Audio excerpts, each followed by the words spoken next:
Novas e chocantes informações surgiram sobre o caso do homem que teria usado o ChatGPT para planejar os assassinatos de dois universitários. O caso de Hisham Abu Garbi avançou bastante hoje. Ele está sob custódia desde que a SWAT o retirou de uma casa vestindo apenas uma toalha, após supostamente matar um jovem casal e se livrar dos corpos. Aqui vou compartilhar informações que precisam vir acompanhadas de um forte aviso. Os detalhes desta investigação são horríveis e as ações do suspeito não são nada menos do que pura maldade.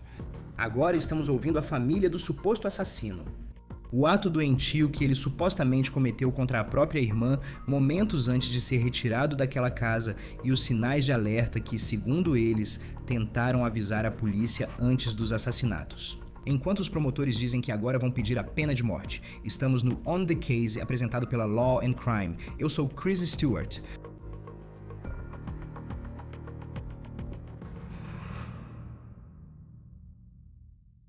Antes do episódio do On The Case, preciso falar sobre o aplicativo gratuito Upside. Ele devolve dinheiro em compras do dia a dia, como gasolina, mercado e comida para viagem. É gratuito, veja como funciona. Baixe o Upside grátis. Escolha uma oferta em mais de 100 mil parceiros, pague com seu cartão e verifique a compra para receber o dinheiro de volta. Uso quando abasteço ou peço comida para viagem. Primeiro, procuro ofertas no Upside. Depois da compra, o dinheiro aparece no app e transfiro para minha conta bancária. Usuários frequentes do Upside ganham em média $254 de volta por ano. Então, o que você faz agora? Para começar a receber seu dinheiro de volta, baixe o Upside gratuitamente. Você pode clicar no link na descrição, escanear este código QR na sua tela e usar o código promocional OTC. E isso vai te dar um bônus extra de 25 centavos em cada galão no seu primeiro tanque de gasolina. Parece que as evidências neste caso são esmagadoras para acusar a acusação. E além disso, você ainda acrescenta o que esse suspeito supostamente colocou no chat do ChatGPT.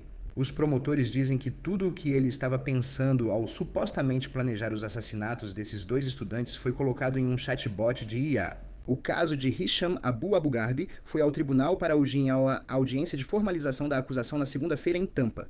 Este vídeo mostra sua primeira aparição em abril, após a prisão. Agora vamos falar sobre o que aconteceu no tribunal hoje e o que isso significa para o andamento deste caso em apenas um momento. Também estamos sabendo de uma situação muito perturbadora que supostamente aconteceu antes de sua prisão, em abril, na casa de sua família.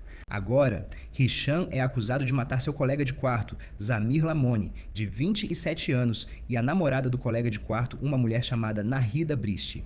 Ambos eram estudantes de doutorado na Universidade do Sul da Flórida, em Tampa. Eles eram originalmente de Bangladesh e vieram para este país para estudar.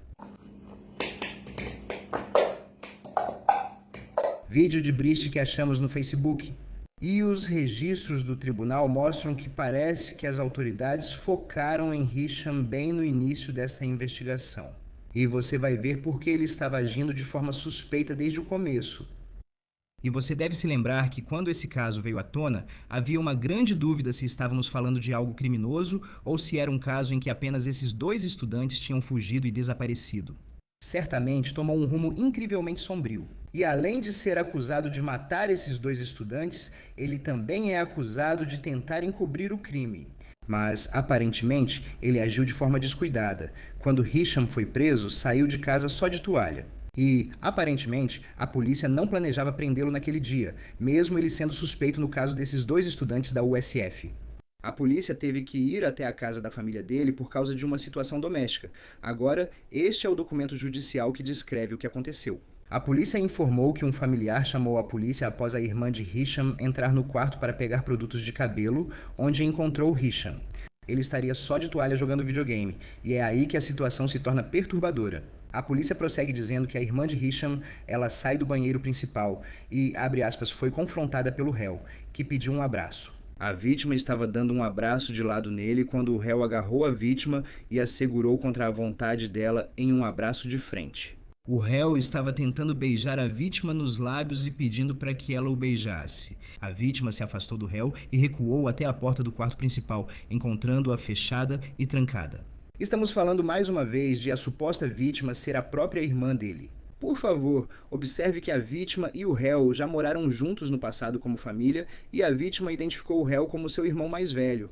Certamente detalhes perturbadores aí. Agora, a polícia foi chamada e Hisham foi retirado da casa apenas com uma toalha. A polícia o acusou em conexão com a situação doméstica por agressão e cárcere privado. Vamos ser sinceros, essas acusações não se comparam ao que ele enfrenta no caso dos 2 estudantes da USF que supostamente matou. Os promotores disseram que vão pedir a pena de morte nesse caso, e a família de Hisham também está se manifestando mais, falando, segundo relatos, sobre alguns sinais de alerta sobre os quais tentaram alertar a polícia no passado. Vamos falar sobre isso aqui em apenas um momento, mas eu quero voltar ao começo dessa história para que você possa ver como esse caso foi construído pelos investigadores. Então vamos voltar para o dia 17 de abril, foi quando o Departamento de Polícia da Universidade do Sul da Flórida foi notificado de que Nahida Brice, de 27 anos, havia sido dada como desaparecida. Ela era muito responsável, nunca faltava tempo a compromissos ou eventos, por isso os amigos se preocuparam.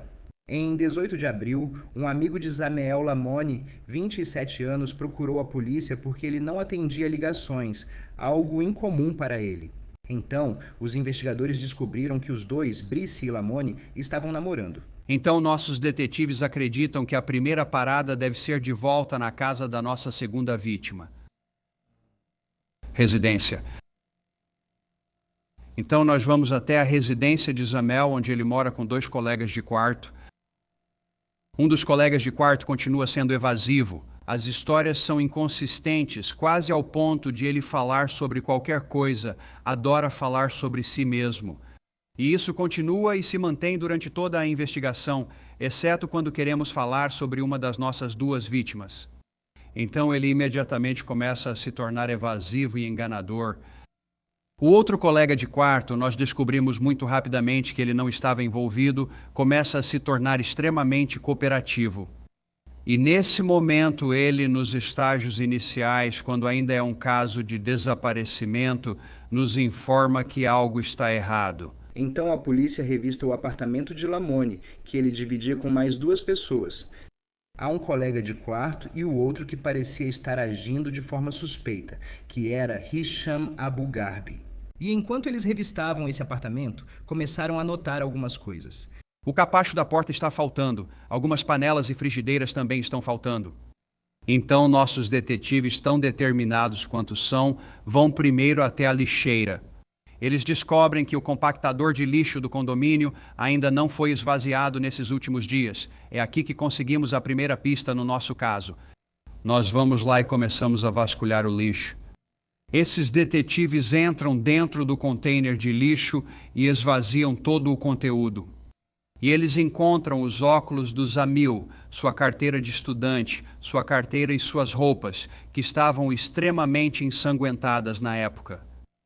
Novamente, é aqui que temos nosso primeiro avanço. É nesse momento da linha do tempo que o caso de pessoa desaparecida passa a ser considerado um caso de pessoa desaparecida em perigo. Nos estágios iniciais, algumas pessoas levantaram a ideia de que talvez Brice e Lamoni tivessem fugido para se casar, que isso era apenas um caso de pessoas fugindo. A história segue por um caminho sombrio.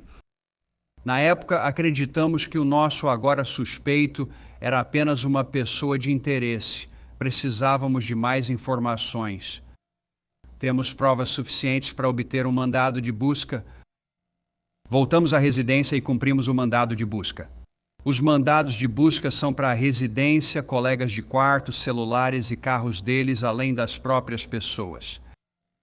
Eles entram na residência e nós temos uma tecnologia incrível, uma delas é o Blue Star, que identifica a presença de sangue.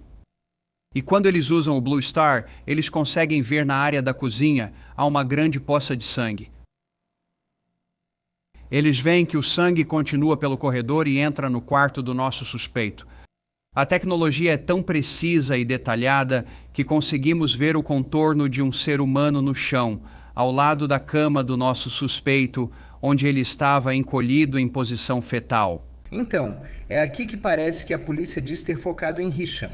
Além de estar agindo, nas palavras do chefe, de forma evasiva e enganosa, havia supostamente um rastro de sangue na cozinha. E então você vê o que ele estava supostamente colocando no chat do ChatGPT.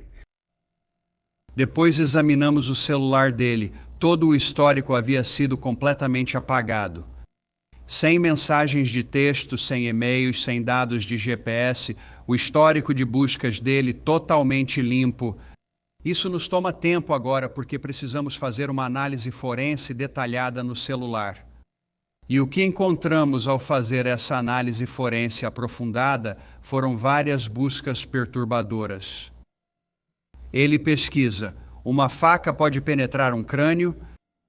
Um vizinho pode ouvir um tiro? Você pode não do jeito certo, mas você pode enterrar um corpo em um saco de lixo e jogar em uma caçamba? Enquanto ele faz essas buscas, também vemos e descobrimos que ele está fazendo compras de grandes sacos de lixo pretos reforçados, lenços desinfetantes Lysol, fita adesiva, fluido de isqueiro, um isqueiro. Ele pede alguns itens pela Amazon e outros pelo DoorDash. Quero que todos na sala pensem sobre isso. Essas buscas foram feitas dias antes de nossas duas vítimas desaparecerem. Isso foi calculado. É isso que mostra o quanto isso foi premeditado. Segundo a polícia, as evidências vão além dessa atividade online. Então passamos a examiná-lo. Ele tem um corte no dedo mindinho esquerdo e na parte de trás do tríceps esquerdo ele tem um corte profundo que deveria ter sido devidamente suturado. Ele deveria ter ido e levado pontos. Ele não conseguiu explicar onde conseguiu esses ferimentos, o que acreditamos serem ferimentos defensivos. Nesse momento, nós nos voltamos para o carro. No porta-malas, muito pouco sangue. No assoalho do lado do passageiro do veículo dele, novamente usando a tecnologia Blue Star, vemos uma grande quantidade de sangue ali. Depois descobrimos que aquele é o sangue da Nashida. Isso é confirmado como sendo dela. O GPS do carro, mais uma vez, foi completamente apagado.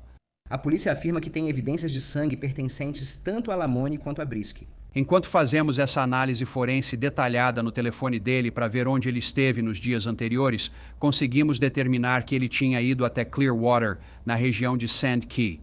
Confirmamos isso ao analisar uma gravação de vídeo de uma estação de bombeiros próxima que mostra ele saindo do carro e andando pela região de Sand Key, em Clearwater. Ele passa um curto período de tempo lá. Então, enquanto examinamos as coordenadas de longitude e latitude, vemos que ele vai até a ponte Howard Franklin e para lá por um curto período de tempo. Então, neste momento, tomamos a decisão de mobilizar uma grande quantidade de pessoal para sair e iniciar uma busca extensa. Embora a polícia dissesse que o GPS do carro do suspeito foi apagado, os dados do celular dele levaram os investigadores até a ponte Howard Franklin, em Tampa. Fica a cerca de 27 quilômetros da USF, e é lá que as autoridades fazem sua primeira descoberta horrível. Enquanto alguns dos nossos detetives analisam a latitude e longitude de alguns dos lugares por onde ele passou, eles estão viajando no sentido norte pela ponte Howard Franklin, no lado de Pinellas da ponte. E eles veem um grande saco de lixo preto parado sozinho no acostamento da estrada. Eles param. Eles se aproximam e, enquanto chegam perto, imediatamente sentem aquele cheiro único de restos humanos quando estão naquela fase de decomposição. Eles se aproximam, tocam fisicamente o lado de fora e percebem que há restos humanos ali. Eles param, cientes de que isso pode ser evidência. Estamos no condado de Pinellas neste momento e eles entram em contato com o departamento do xerife do condado de Pinellas, que responde imediatamente junto com o Instituto Médico Legal do condado de Pinellas, que assume a custódia desse saco e retorna. Descobrimos durante isso que a nossa vítima, Zamil. Sabemos disso porque ele está nos primeiros estágios de decomposição. Então soubemos que era ele pelas impressões digitais que foram obtidas pelo Departamento de Segurança Interna quando ele entrou no país. Quando falo sobre algo horrível, ele foi esfaqueado várias vezes, o que causou sua morte. Ele estava amarrado na frente, pelas mãos e pelos tornozelos. As pernas dele, na altura das nádegas, estavam quase completamente separadas para que ele pudesse ser dobrado e ficasse mais fácil de colocar em um saco de lixo. Ele foi deixado à beira da estrada. Por mais horrível que tenha sido esse assassinato, ele foi literalmente deixado na beira da rodovia como se fosse um pedaço de lixo. O corpo de Zamil Lamoni foi encontrado em 24 de abril. Isso foi 6 dias depois que aquele amigo procurou a polícia da USF, preocupado porque ele não estava atendendo o telefone. Agora, Hisham ainda não estava sob custódia, mas é aí que acontece aquele incidente doméstico supostamente envolvendo a irmã dele e a polícia precisa intervir. Recebemos uma ligação da família do nosso suspeito dizendo que, na noite anterior, ele havia agredido e cometido violência doméstica contra eles.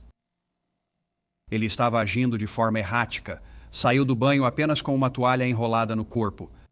Ele se aproxima da irmã e começa, de certa forma, a simular movimentos de esfregar nela, quase como se estivesse tentando se esfregar nela, e em um momento tenta beijar a própria irmã.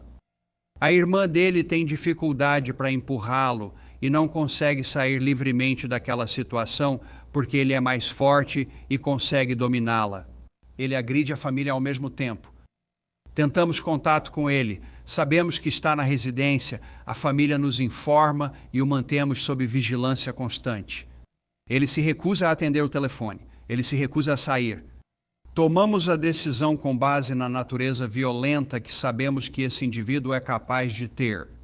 Simultaneamente, soubemos que dias antes ele comprara uma arma de fogo em uma casa de penhores.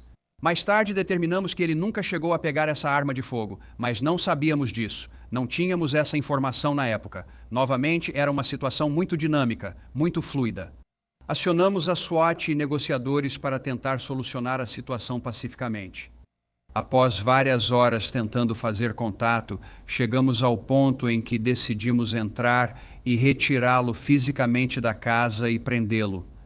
Bem nesse momento, como vocês viram no vídeo e estão assistindo agora, ele se rende pacificamente e é preso sem incidentes. Nesse momento, adiamos, confirmamos com o promotor que está lá desde o primeiro momento, acompanhando tudo isso. E conseguimos acusá-lo de várias infrações e, mais tarde, formalizar as acusações contra ele. No final, com as 2 acusações de homicídio premeditado das nossas 2 vítimas, a polícia tinha Hisham sob custódia e o corpo de Lamont, mas Brisky seguia desaparecido. E mesmo havendo muitas evidências de que Hisham supostamente também tinha tirado a vida dela, ainda não sabíamos onde estava o corpo dela. 2 caiaquistas recreativos estão novamente do lado do condado de Pinellas. E enquanto isso está acontecendo, os policiais e a unidade marinha estão fazendo um ótimo trabalho, tentando determinar a maré, quando ela ocorre e quais são os padrões das marés para ver, qual precisa ser a extensão da área de busca. Os mergulhadores ainda estão na água. Enquanto vocês estavam lá cobrindo, foram vários dias longos enquanto tentávamos localizar nossas 2 vítimas, especialmente agora sabendo que temos uma vítima. A outra ainda deve estar por perto. Enquanto um dos nossos caiaqueiros está pescando, a linha de pesca dele enrosca em uma sacola. Ele precisa ir mais fundo nos manguezais. Ele sente um cheiro que descreve como indescritível. E quando ele se aproximou para remover a linha de pesca, viu que uma sacola plástica havia sido aberta. Tinha água salgada lá dentro. Ele não consegue dizer o que é, mas parece um corpo humano. Então ele faz a coisa certa e entra em contato com as autoridades. Nós imediatamente nos deslocamos para lá, entramos em contato com a unidade marinha do gabinete do xerife do condado de Pinellas, que já estava lá conosco, o Instituto Médico Legal do condado de Pinellas, o Departamento de Ciências Forenses do condado de Pinellas, que veio e assumiu a custódia. Por quase 5 dias, a polícia não sabia se aqueles restos pertenciam àquela garota desaparecida. Infelizmente, devido às condições em que o corpo dela foi deixado, ele já estava em estágios avançados de decomposição e não pudemos simplesmente fazer a identificação por impressão digital. Então foi isso que demorou mais. Hoje posso afirmar com confiança diante de vocês que localizamos Nashida Bristy. Já entramos em contato com a família dela. Agora estamos trabalhando ativamente para liberar ambos os corpos por motivos religiosos, de volta para as famílias que vivem em Bangladesh. Conseguimos determinar que esta era Nashida. Não conseguimos fazer isso pelas impressões digitais, mas sim pelo DNA. Conseguimos confirmar pelo DNA por alguns trabalhos dentários que ela havia feito e pelas roupas que ela ainda usava no vídeo que vimos. 16 de abril, segundo determinou o Departamento de Polícia da Universidade do Sul da Flórida, foi a última vez que ela foi vista no campus. Agora sabemos que encontraram os restos de Zemil Lamoni e Retta Bristi. Mas, de acordo com o xerife, a investigação está longe de terminar. Até agora, ainda não sabemos qual pode ser um possível motivo. A CBS também citou uma medida protetiva de 2023 que foi solicitada pelo irmão de Hisham, alegando comportamento errático na casa, incluindo momentos em que Hisham supostamente gritava que era Deus e que todos deveriam se curvar diante dele. Ele tem um histórico criminal, incluindo um caso de violência doméstica contra o irmão. Em certo momento, em outro condomínio, ele entrou em um apartamento que não era dele. Ao ser pego, empurrou um funcionário da manutenção no chão, o que gerou uma acusação. Hisham está enfrentando várias acusações, incluindo 2 acusações de homicídio premeditado em primeiro grau com arma, manter ou mover ilegalmente um cadáver em condições não aprovadas, intenção de ocultar, adulteração de provas, cárcere privado e agressão. E os promotores disseram que vão pedir a pena de morte nesse caso. Hoje, o caso de Hisham voltou ao tribunal para a audiência de apresentação formal das acusações, mas ele não estava lá, ele não apareceu. Seus advogados apresentaram uma declaração de inocência em seu nome. Eles também renunciaram ao direito dele a um julgamento rápido. Um desenvolvimento interessante aqui é que a promotora do condado de Hillsborough, Suzy Lopez, está, segundo a Fox 13 de Tampa, assumindo pessoalmente esse caso. Agora, esse caso foi consolidado em um só, então Hisham será julgado uma vez pelos 2 assassinatos. Registros do tribunal indicam que o julgamento foi marcado provisoriamente para novembro do próximo ano. Para falar mais sobre esse caso, recebemos agora o ex-promotor do estado no condado de Palm Beach, Flórida, Dave Ehrenberg. Bom te ver, como sempre. Eles estão buscando a pena de morte nesse caso. O que você acha dessa decisão? Eu já esperava isso, pois se não vão pedir pena de morte nesse assassinato brutal de 2 jovens inocentes, então quando vão pedir? Quero dizer, esse é o tipo de caso que eu acho que merece a pena de morte. E há pelo menos 3 agravantes que o Estado está apontando, porque, de acordo com a lei da Flórida, você precisa ter pelo menos um agravante que esteja previsto em lei e que você possa provar além de qualquer dúvida razoável para ter a possibilidade de buscar a pena capital. Você precisa ter pelo menos um. Eles estão mencionando 3. A defesa pode citar qualquer coisa como atenuante, não precisa estar no estatuto. Não há regras fixas para atenuantes. E aí eles vão inventar qualquer coisa, tipo, sabe, a mãe dele não o amava o suficiente, ou a mãe dele fumou enquanto ele estava no útero. Isso, na verdade, foi uma defesa no caso do massacre de Marjory Stoneman Douglas. E isso ajudou o assassino a evitar a pena de morte. Sim, explique pra gente, porque é diferente. Em alguns estados, na pena de morte, há um longo processo até considerar alguém culpado e chegar à sentença. Como funciona essa fase? Se ele for considerado culpado do que está sendo alegado, culpado desses assassinatos, o que é levado em conta para determinar se ele recebe ou não a pena de morte? Bem, primeiro cabe ao promotor do estado pedir a pena de morte, buscar essa sentença. Você precisa citar os agravantes. Aqui citaram 3, incluindo que o assassinato foi hediondo, atroz e cruel. Outro foi que foi frio, calculado e premeditado, 2 agravantes distintos. E o terceiro, houve várias pessoas que foram assassinadas. Então você tem 3 agravantes e depois passa por esse longo processo. Haverá exames de saúde mental e a defesa certamente vai alegar que o réu não está mentalmente apto para receber a pena de morte, porque a Suprema Corte dos Estados Unidos determinou que aqueles que têm QI baixo e deficiência intelectual não podem receber a pena de morte. A defesa deve tentar impedir isso desde o início, alegando insanidade e que ele não pode receber pena de morte. Mas se isso não funcionar, então passa para um processo longo, onde eventualmente vai a julgamento, e há um julgamento em 2 fases. A primeira parte é se o réu é culpado, além de qualquer dúvida razoável ou não. Isso precisa ser unânime. Se ele for considerado culpado, além de dúvida razoável, passa a fase da pena. O júri decide se recebe pena de morte e não precisa ser unânime. Basta ser 8-4 na Flórida, o menor número entre os estados. Agora, quando você olha para esse suspeito e o histórico dele. Em 2023, a CBS News mostrou que um familiar pediu uma ordem de restrição contra ele devido a surtos em que dizia ser Deus e exigia que todos se ajoelhassem diante dele. Não é alguém que está, você sabe, em um estado mental normal. Depois ocorreu um incidente bizarro e perturbador. Ele teria tentado beijar a irmã, a polícia foi chamada e ele foi detido. Ao analisar as evidências, o chat no ChatGPT e tudo o que ele é acusado de ter feito, percebe-se também o lado da saúde mental nisso. Qual seria o impacto de, olha, ele tem um problema de saúde mental? Se talvez até descobrirem, sabe, durante uma avaliação psicológica, que ele é diagnosticado com alguma coisa. Qual o impacto disso para a defesa dele? A defesa vai usar os problemas mentais dele para tentar afastar a possibilidade de pena de morte logo no início. Além disso, eles vão usar isso para tentar dizer que ele não está apto a ser julgado, ou seja, que ele não entende as acusações contra ele e não pode ajudar na própria defesa. E se o tribunal concordar, se o juiz concordar, então ele é enviado para o norte da Flórida para tratamento, para que ele volte a ter condições de ser julgado. Isso pode durar anos. E em algum momento, se ele nunca voltar a ter condições de ser julgado, ele pode, teoricamente, ser liberado. Mas é improvável que isso aconteça nesse tipo de caso. Na verdade, eu acho que, por causa da premeditação envolvida, será difícil conseguir que ele seja considerado inapto a ser julgado, declarar ele incompetente para ser julgado. Eu acho que vai ser difícil para a defesa. Agora, quando se trata da defesa por insanidade, aí é diferente. Isso é mais difícil. É preciso provar que ele tinha uma condição médica e não sabia diferenciar certo e errado. Se você age com premeditação e tenta esconder depois, qual o motivo disso?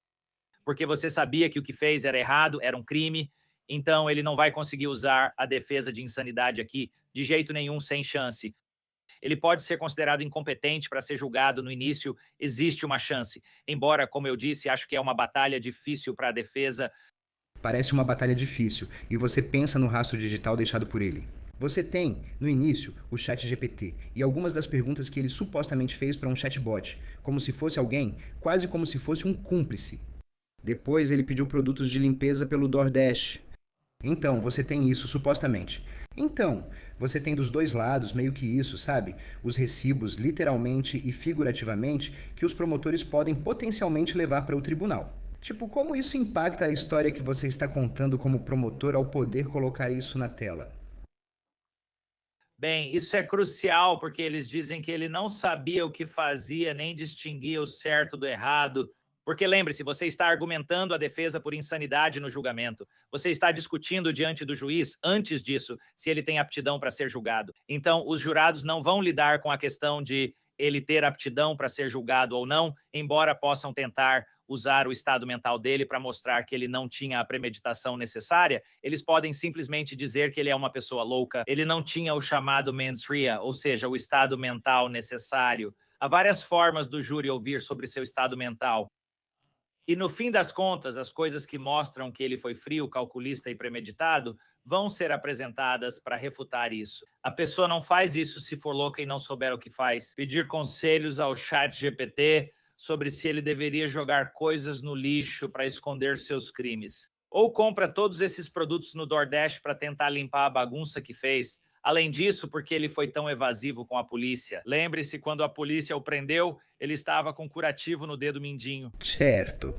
E isso é uma evidência. E ele inventou uma explicação dizendo que estava cortando cebolas. Veja, isso é alguém que não é louco. Isso é alguém frio, calculista e que agiu com premeditação. Cortando cebolas, mas aí não conseguiu lembrar, sabe? Quando perguntaram a ele a pergunta seguinte, tipo, o que você estava fazendo para o jantar naquela noite? E ele ficou tipo, eu realmente não lembro. E é o tipo de coisa que você lembraria. Certo, isso não quer dizer que ele é louco, só um idiota. Ele inventa desculpas. Estava cortando cebolas, mas não lembro o que fazia. É isso. Em quantos casos de assassinato você lidou em que saúde mental foi mencionada? Afinal, ninguém em sã consciência cometeria isso, certo? Mas aí é como se... Eu sinto que a defesa em muitos desses casos tenta trazer a questão da saúde mental. Só que não parece que isso funciona com frequência. É mais como uma coisa geral mesmo, pelos casos que eu já vi. Sabe, esse é um ponto muito bom que você levantou, porque pessoas normais não cometem esse tipo de crime. Então, todo mundo que comete esses crimes tem um parafuso a menos, mas isso não significa que você vai se safar por causa disso. Por isso, seguimos um critério rigoroso. É preciso uma condição médica comprovada. Não basta ser sociopata e não pode distinguir certo de errado. Então, teoricamente, se ele cometeu esse crime e depois a polícia chegou e ele abraçou os policiais e disse: mamãe, sabe, isso seria uma evidência de que ele é inimputável. Mas só porque ele tem problemas sérios, o que claramente tem, não significa que ele vai se safar disso. Acredito que ele será considerado apto para julgamento, pois há bem mais chance disso do que de ser absolvido com base na tese de insanidade mental. Ele será considerado culpado, pois as provas contra ele são esmagadoras. Como promotor, e acredito que a polícia também, não sabemos o motivo, mas há muitas provas de que ele supostamente fez isso. Em que momento, como promotor, quando você está se aproximando de um julgamento, e isso estamos falando de algo que pode acontecer em meses, se não anos, quando isso acontecer, você simplesmente diz: tudo bem, nós simplesmente não vamos descobrir o motivo? Penso no caso de Bryan Kohberger. Não sabemos o motivo, mas as provas contra ele eram esmagadoras. Como promotor, em que momento você decide seguir em frente sabendo que não precisa disso para conseguir o veredito de culpa que busca? Você nunca precisa do motivo, porque o motivo não é um elemento em uma acusação de homicídio em primeiro grau, mas os jurados sempre querem saber o porquê. É mais difícil condenar quando os jurados questionam, mas por quê? Não entendo. Você quer explicar isso, né? No caso de Bryan Kohberger, nunca soube o motivo. Por isso queria que tivessem exigido explicação dele após assumir a culpa. Mas aqui, a gente ainda não sabe o motivo, mas estamos começando a ver alguns sinais disso. Quero dizer, a própria família dele disse que ele tem um temperamento forte. Então, tudo o que precisamos descobrir aqui é o que foi que desencadeou isso nele. Pode ser qualquer coisa pequena, até algo que os jurados pensem: sério, foi isso que o fez perder a cabeça? Mas temos um cara que é pavio curto, que tem um histórico de agir de forma imprevisível e depois passa dos limites. Acho que o motivo é importante porque os jurados querem saber, mas não é necessário para levar o caso adiante e obter condenação. Ele abriu mão do seu direito, bem, através dos seus advogados. Ele não compareceu ao tribunal hoje, mas seus advogados declararam inocência e então ele abriu mão do direito a um julgamento célere. Data provisória: novembro do próximo ano para a seleção do júri. Qual a probabilidade disso? Em casos de duplo homicídio, eles consolidaram os casos. Então ele será julgado uma única vez pelas duas mortes. Até quando isso pode acabar sendo adiado? Em novembro de 2027, estaremos mesmo falando de um julgamento se chegar a esse ponto. Sim, acho que provavelmente vai ser adiado ainda mais se for a julgamento, porque a defesa vai tentar mostrar que ele é mentalmente incapacitado. Ele não tem capacidade para ser julgado. Tem toda essa disputa legal que precisa acontecer por causa disso. E a defesa vai tentar adiar. Quero dizer, esse é o objetivo deles, porque eles não têm uma boa defesa. Então, esse atraso acaba beneficiando eles, porque o que acontece quando você adia um caso? Bem, as memórias se apagam, as testemunhas morrem ou ficam incapacitadas. As provas se deterioram e as paixões da comunidade começam a esfriar. Acho que o ideal para os promotores seria julgar logo, mas a defesa não vai permitir, ainda mais com pena de morte envolvida. O juiz vai dar à defesa todo o benefício da dúvida, toda a possibilidade de adiar isso, pelo menos até que não possam mais adiar. Vamos ver o que acontece. Dave Ehrenberg, ex-promotor do condado de Palm Beach, na Flórida, obrigado pelo seu tempo no Law and Crime. Agradecemos. Obrigado, Chris. Isso é tudo para o On The Case, apresentado pela Law and Crime. Inscreva-se no nosso canal no YouTube e siga a gente no Spotify. Também estamos transmitindo agora no Peacock. Eu sou Chris Stewart, nos vemos na próxima.